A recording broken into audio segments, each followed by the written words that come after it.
Hello friends, आज के इस वीडियो में आपको बताने वाला हूँ ओपनिंग जर्नल एंट्री। जनरली सबसे पहले ये हमें जानना होता है कि एक्चुअली ओपनिंग जर्नल एंट्री इसे हम कहते क्यों हैं। ओपनिंग जर्नल एंट्री के थ्रू किसी भी बिजनेस के क्लोजिंग टाइम का जो भी परफॉर्मेंस होता है, तीन चीज़ों का, कैपिटल, लायबिलिटी और एसेट्स, बिजनेस के टोटल कंटेंट्स में हम 5 कंटेंट्स का स्टडी करते हैं, जिसमें कैपिटल, लायबिलिटी, एसेट्स, जिस पे कि डिपेंड करता है किसी भी ऑर्गेनाइजेशन का फाइनेंशियल पोजीशन।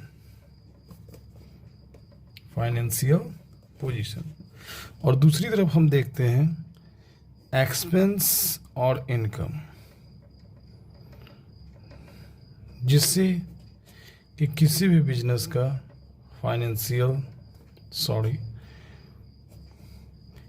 इनकम परफॉर्मेंस के बारे में जानते हैं। मतलब कि इनकम और एक्सपेंस की चर्चा जो होती है वो किसी भी ऑर्गेनाइजेशन के प्रॉफिटेबिलिटी के बारे में बतलाता है, और इन दोनों को year to next year transfer नहीं किया जाता है। मतलब जिस ईयर का आपका एक्सपेंस है, जिस ईयर का आपका इनकम है, उसी ईयर में इसे ट्रांसफ़र कर दिया जाता है। ठीक है, लेकिन यहाँ पे आप देख रहे हैं कैपिटल, लायबिलिटी और एसेट्स, ये तब तक ईयर टू ईयर ट्रांसफ़र होता रहेगा जब तक इनका वैल्यू नील ना हो जाए, और इनके बैलेंसेस को year to next year transfer करने के लिए ओपनिंग जर्नल एंट्री के थ्रू इसे ट्रांसफ़र किया जाता है।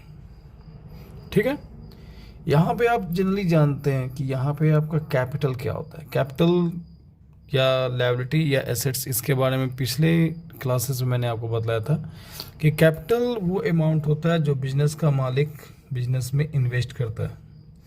वो कैश के रूप में भी इन्वेस्ट कर सकता है या किसी एसेट्स के रूप में भी इन्वेस्ट कर सकता है।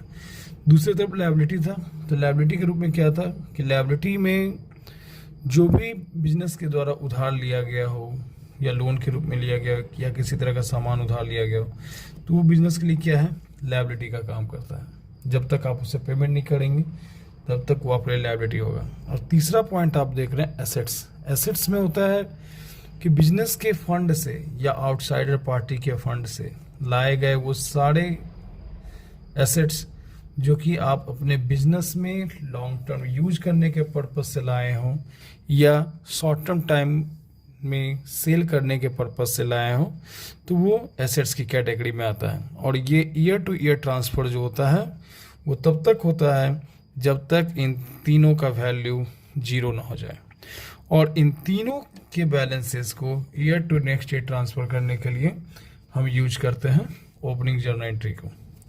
तो यहाँ पर जनरली होता क्या है कि यहाँ पे सबसे पहले इनका क्लोजिंग बैलेंस, जैसे कि ओपनिंग जर्नल एंट्री होने के लिए इन सब का पिछले साल में आप इसको राइट ऑफ किए होंगे क्लोजिंग एंट्रीज के थ्रू।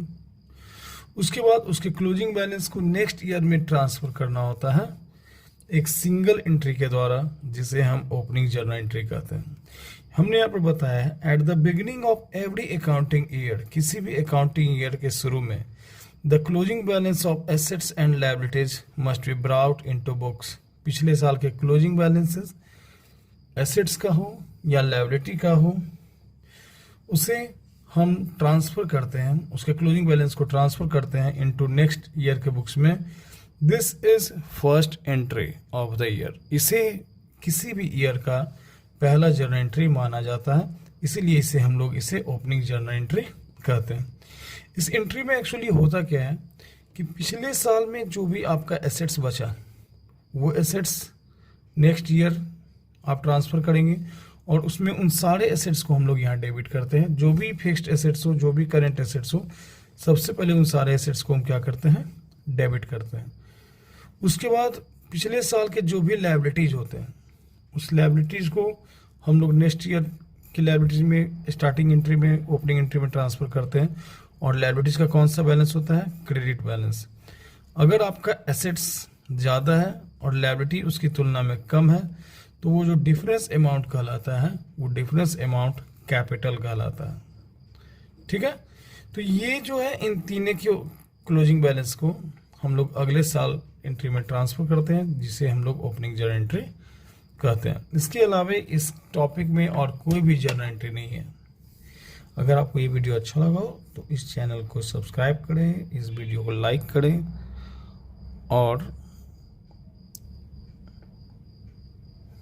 Thank you.